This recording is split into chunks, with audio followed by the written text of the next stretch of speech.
This time on my Webzone, we're going to talk about bass tone. I'm Alex Grimm, and welcome to my bitch ass net.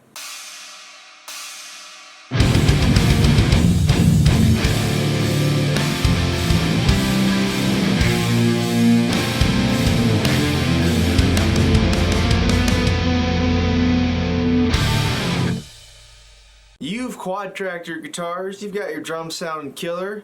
Now you need to make the bass cut, and that's hard because metal guitars are tuned down, they're real big, they're real loud, there's usually a lot of them, so it's a little tricky to make your bass work. What I like to do is make the bass beefy as fuck, but also real crunchy. And those two things don't really, they're at odds with each other, as anyone who's recorded bass will no doubt be familiar. So, real quick, what I like to do. So, step one, record your bass. So I use my, I've got a DI box, and I run my bass into that, and then run the direct into the console, and then run the through into my Mesa Triaxis, which is a guitar preamp, and I have that kind of on the rectifier setting, tweaked a little bit for my guitar sound, a little less gain, a little more mids, a little less treble. And then I run that into Torpedo Wall of Sound for the impulse responses. Now if you don't have any of those things, you can run it straight into your console or your interface to get your DI sound, and then if you have a reamp box, you can reamp. If you want to send it to somebody like me to reamp for you, happy to do it. Or if you've got a virtual amp that you want to use, like an Amplitube or something that comes with GarageBand, whatever, do that. Use what you have. The best tool is the one you can use, because otherwise you're not going to do anything. Once you have your DI track and your amped track, however you do that, if you mic up an amp, if you do it virtually, if you do like a hybrid thing like I do, whatever you do, you want to get those two things. Then what you're going to want to do is cross those over. I like to cross them over with just a regular high and low pass filter. I use Reaper's built-in EQ. I do it at about 100 hertz. So I low pass the DI at 100 hertz, so that chops off all the high end, and then I high pass the distorted sound through the amp at the same place, and that cuts off most of the low end. With the distorted signal, you get a lot of mud in the low end because of intermodal distortion and things like that make your shit in the low end sound tubby. You get rid of it. And then in the DI, you don't really need the clickety clickety clickety if you've got a good distorted sound, because that's where a lot of that's going to come from anyway, so you can get rid of it and just focus about the low end. So then once you got that, I like to use folders in Reaper. So you've got your bass folder, you've got your DI track and your distortion track. I like to record them at the same level so they're both nice and loud, and then I'll usually make the DI track a little louder than the distortion track. It kind of depends on what's going on. So then you shoot that into the bass bus, and you do a couple things. One, I usually like to do a little bit of a high pass. Like you can do it as high as low as you want. I usually do it around 30 hertz. So there's just not too much mud. You can certainly be more aggressive than that depending on your mix. I kind of like to clean up my low end as I go, but then also in the master bus. There are other ways to do that, certainly, and that's cool.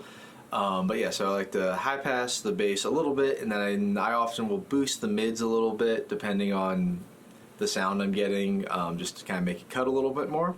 So that's one thing. And then the other thing you're going to do is take a multi-band compressor, leave most of the bands alone, and then get one band that goes up to about 100 hertz, maybe 150, and crush it. Just compress the shit out of 100, 150 and below. And that will keep your low end real solid, because bass does a lot of transients in the low end, so you want to smash those. You want that to be real steady. So crush that shit below 100 hertz, 150 hertz. Depends kind of how low you're tuned, really, sort of where your fundamental ends up being. It's going to be low. Crush it. So then once you've crushed that, then you probably want to throw on a second compressor that is just like a full band compressor, not a multi-band compressor. So there's a regular ass compressor, 5 to 8 to 1 by this point. You've already done a lot of compression between the multi-band and the distortion on the amp is compression as well.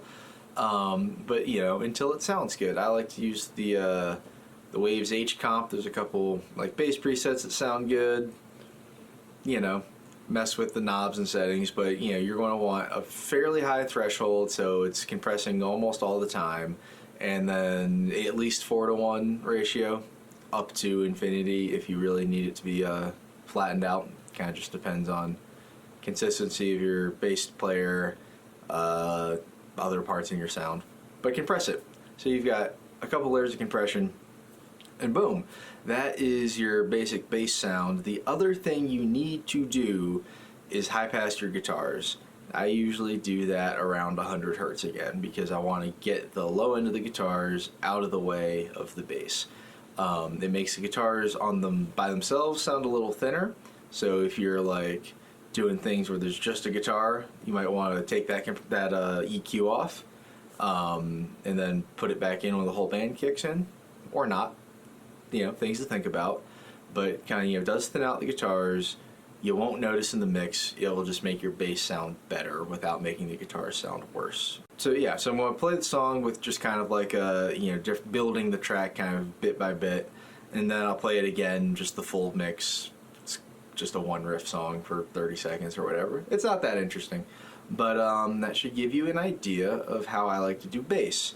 The other thing I've got on this track that I haven't mentioned yet is on the master bus, another high pass filter, kind of 35 hertz to kind of clean up the low end again.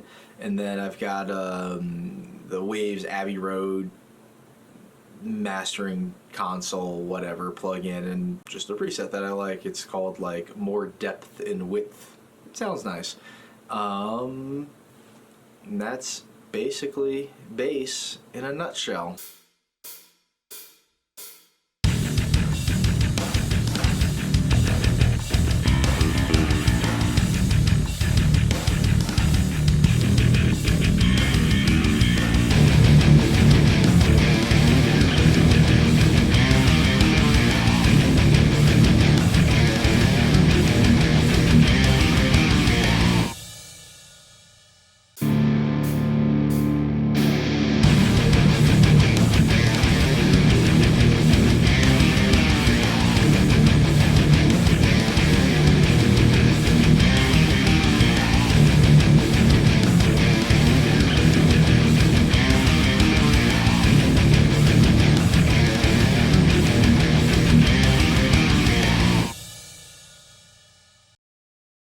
Should have worn my bass t-shirt.